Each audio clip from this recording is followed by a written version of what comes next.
அனைவருக்கும் வணக்கம். அடுத்து வரக்கூடிய நாட்கள் ஆவணி மாதம் சனி பிரதோஷத்தில் கடக ராசிக்காரர்களின் வாழ்க்கையில் எப்படிப்பட்ட ஒரு மாற்றம் ஏற்படும் அப்படிங்கிறத பற்றி தான் இன்றைக்கி நம்ம அந்த வீடியோவில் தெரிஞ்சுக்க போகிறோம். இந்த வீடியோ ரொம்பவே பயனுள்ளதாக இருக்கும். அதனால் வீடியோவை கடைசி வரைக்கும் ஸ்கிப் பண்ணாமல் பாருங்கள். இது வரைக்கும் நம்ம சேனலை நீங்கள் இன்னும் சப்ஸ்கிரைப் பண்ணலைன்னா மறக்காமல் சப்ஸ்கிரைப் பண்ணிவிடுங்க. அது மட்டும் இல்லாமல் உங்களுக்கு திருச்செந்தூர் முருகன் பிடிக்கும் அப்படின்னா முருகனுக்கு அரோகரா அப்படின்னு சொல்லிட்டு மறக்காமல் கமெண்ட் பண்ணுங்கள். வாங்க வீடியோக்குள்ளே போகலாம். கடகராசிக்காரர்களை பொறுத்தவரை புனர்பூசம் 4ஆம் பாதம், பூசம், ஆயில்யம், கிரகநிலை ராசியில் சூரியன், புதன், அது மட்டும் இல்லாமல் சுக்கிரன், தைரிய வீரிய ஸ்தானத்தில் கேது, அஷ்டமஸ்தானத்தில் சனி, பாக்கியஸ்தானத்தில் ராகு, லாபஸ்தானத்தில் செவ்வாய், குரு, அயன சயன போகஸ்தானத்தில் சந்திரன் என கிரகநிலை அமைஞ்சிருக்கிறதால உங்களுக்கு மிகப்பெரிய ஒரு மாற்றம் ஏற்படக்கூடிய ஒரு காலகட்டம் அப்படின்னே சொல்லப்படுது. புனர்பூசம் 4ஆம் பாதத்தில் பிறந்தவர்களுக்கு வீட்டில் திருமணம் போன்ற சுப காரியங்கள் நிறைவேறி மகிழ்ச்சி தரும். வெளிநாட்டில் இருந்து நல்ல தகவல்கள் வந்து சேரும். தொலைதூர பயணங்களால் ஆதாயம் உண்டு. காற்றடிக்கும் போதே தூற்றிக்கொள்வது போல் நல்ல லாபம் வரும்போது நீங்கள் சேமித்து வைத்துக்கொள்வது நல்லது. அப்போதுதான் வாழ்க்கையில் முன்னேற்றங்களை நீங்கள் பெற்றுக்கொள்ள முடியும்.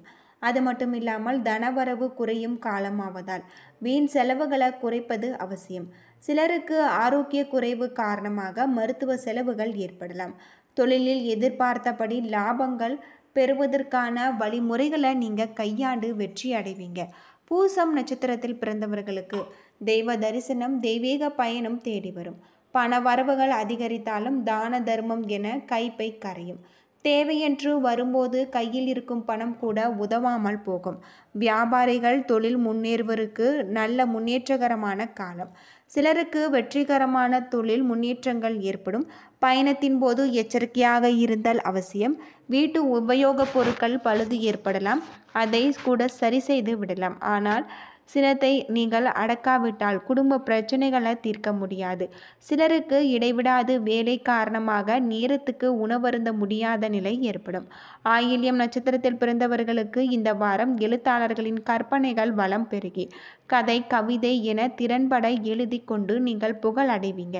வீட்டில் திருமணம் போன்ற நற்காரியங்களில் தாமதம் ஏற்பட்டாலும் மிக சிறப்பாக நடைபெறும். நண்பர்கள் மற்றும் உறவினர்களின் வருகையால் உங்களுடைய உள்ளம் மகிழக்கூடிய ஒரு காலகட்டம். சினிமா என இளைஞர்களின் கனவு மையங்களின் பொழுதுபோக்கு இனிமையாக கழியும். அரசு பணியில் உள்ளவர்கள் அதிகப்படியான வருமானங்களை எதிர்பார்க்கலாம். மாணவர்களுக்கு புத்தி சாதுரியம், அறிவு விருத்தியும் ஏற்படும். உடன் இருப்பவர்களுடன் கருத்து வேறுபாடு ஏற்படலாம். பொறாமை காரணமாக நண்பர்களே பகைவர் ஆவார்கள். சுற்றுப்புற பற்றி நிலையில காரிய தடைகள் ஏற்படக்கூடிய ஒரு காலகட்டமாக இந்த காலகட்டம் உங்களுக்கு அமைஞ்சிருக்கு அப்படின்னு சொல்லலாம். பொதுவாக கடகராசியில் பிறந்தவர்களுக்கு மிக அற்புதமான ஒரு மாற்றம் ஏற்படக்கூடியதாக சொல்லப்படுது. தொழில் வியாபாரத்தில் நீண்ட நாட்களாக இருந்து வந்த பிரச்சனைகள் தீரும். அரசு மூலம் நடக்க வேண்டிய பணிகளில் இருந்த தொய்வு நீங்கும். அது மட்டும் இல்லாமல் உத்தியோகத்தில் இருப்பவர்களுக்கு புதிய பதிவு உயர்வு கிடைக்கும். மரியாதை, அந்தஸ்து ஆகியவை உயரும். எதையும் செய்து முடிக்கும் சாமர்த்தியம் உண்டாகும். குடும்பத்தில் மகிழ்ச்சியான கொண்டாட்டங்கள் இருக்கும். பெரியோர்கள் மூலம் காரியம் உங்களுக்கு அனுகூலமாக ஏற்படும். கணவன் மனைவிக்கிடையே நெருக்கம் அதிகரிக்கும். பிள்ளைகள் மூலம் உங்களுடைய சந்தோஷம் கூடும். உல்லாச பயணங்கள் செல்ல நேரிடலாம். பெண்களுக்கு திறமை வெளிப்படும். காரியங்களில் அனுகூலமாக இருக்கு. உங்களுடைய மனதில் தைரியம் உண்டாகும். கலைத்துறையருக்கு புதிய ஒப்பந்தங்கள் கிடைக்கப்பெற்று சிரமங்கள் குறையும். வேலைப்பளு குறைந்து காணப்படுகிறது.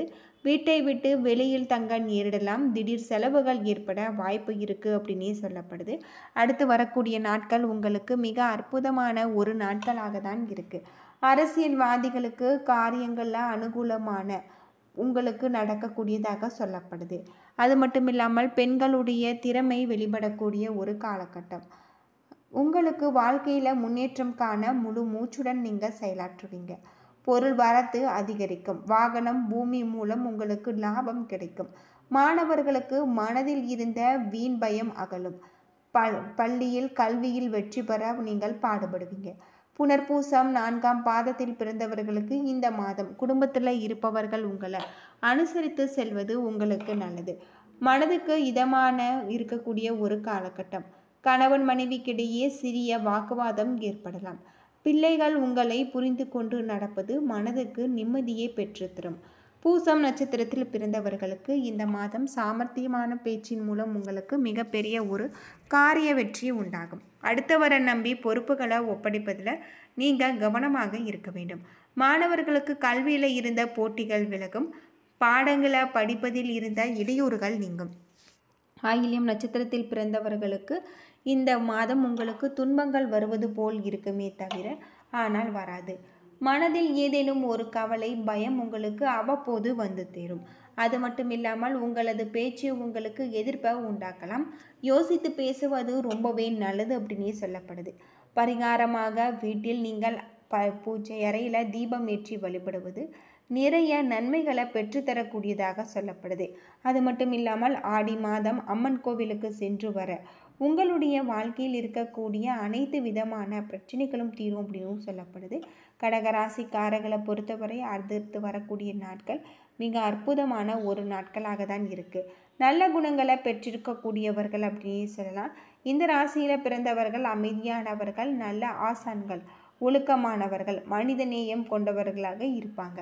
தாயின் குணங்களாக வளர்ப்பு, விட்டு கொடுத்தலில் தியாகம் ஆகிய குணங்கள் இவரிடம் இருக்கும். கருணையும் உதவியும் மனப்பான்மையும் கொண்டிருக்கக்கூடியவர்கள் அப்படின்னே சொல்லப்படுது. பொதுவாக இந்த ராசியில் பிறந்தவர்களுக்கு அடுத்து வரக்கூடிய நாட்கள் மிக அற்புதமான ஒரு நாட்கள். நண்டை ராசி சின்னமாக கொண்டது. நீர்வாழ் உயிரினங்களைப் போல நண்டுகள் தங்களுடைய எல்லைகளை எப்படி பாதுகாக்குமோ அதே போல் இவர்கள் பாதுகாக்கக்கூடியவர்கள் அப்படின்னே சொல்லலாம். பொதுவாக இந்த ராசியில் பிறந்தவர்கள் நீர் ராசி என்பதால் மிகவும் உணர்ச்சிகரமானவர்கள், கற்பனை சிந்தையில் மூழ்கக்கூடியவர்கள். இவர்களுடைய கருணை மிக்க இதயம் மற்றவர்களுக்காக பச்சாதப்படக்கூடியதாக சொல்லப்படுது. சக மனிதர்கள் கஷ்டத்தில் இருக்கும்போது கடகராசிக்காரர்கள் ஒருபொழுதும் உதவ தயங்குவதில்லை அப்படின்னே சொல்லப்படுது. நண்டை ராசி சின்னமாக கொண்டது.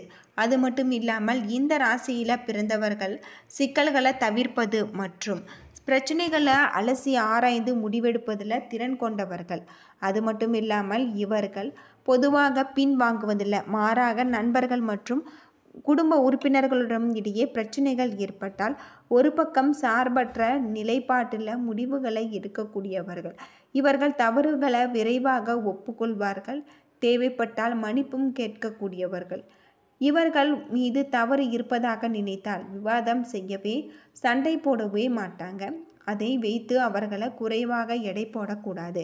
இந்த ராசிக்காரர்கள் அவர்களுடைய கனிவான குணத்தை நீங்கள் அனுகூலமாக எடுத்துக்கொள்ள வேண்டும் என்று உணர்ந்தால் மிக உறுதியானவர்களாக மாறிவிடுவாங்க. கடகராசிக்காரர்களுக்கு டேட்டிங் செய்வது மிகவும் ஆனந்தமான அனுபவம். ஏனென்றால் இவர்கள் மிகுந்த விருப்பத்துடன் உதவி செய்து இவர்கள் மனதுடன் உங்களை நேசிக்கக்கூடியவர்களாக இருப்பாங்க அப்படின்னு சொல்லப்படுது. இந்த ராசியில் பிறந்தவர்கள் குழந்தைத்தனமானவர்கள். இவர்கள் விருப்பப்படி விஷயங்கள் நடக்கவில்லை என்ற உச்சபட்ச கோபத்தை அடையக்கூடியவர்கள். நண்டை போல கடகராசிக்காரர்கள் சுயநலமானவர்கள். தங்கள் பொருட்களின் மீது அதிகம் சொந்தம் கொண்டாடக்கூடியவர்கள். பல சந்தர்ப்பங்களில் மற்றவர்கள் மீது பொறாமையால் அவதிப்படக்கூடியவர்கள். இருந்தாலுமே கடகராசிக்காரர்களை காதலிப்பது என்பது மிகவும் உணர்ச்சி மிகுதியால் மட்டுமே நடக்கும் அப்படின்னு சொல்லப்படுது. என்ன நண்பர்களே, இந்த வீடியோ உங்களுக்கு பயனுள்ள தகவலை தந்திருக்கும்னு நினைக்கிறேன். வீடியோ பிடிச்சிருந்தா லைக் பண்ணுங்கள், ஷேர் பண்ணுங்கள், கமெண்ட் பண்ணுங்கள். இது போல் தகவலை தெரிஞ்சுக்க நம்ம சேனலை மறக்காமல் சப்ஸ்கிரைப் பண்ணுங்கள். நன்றி நண்பர்களே.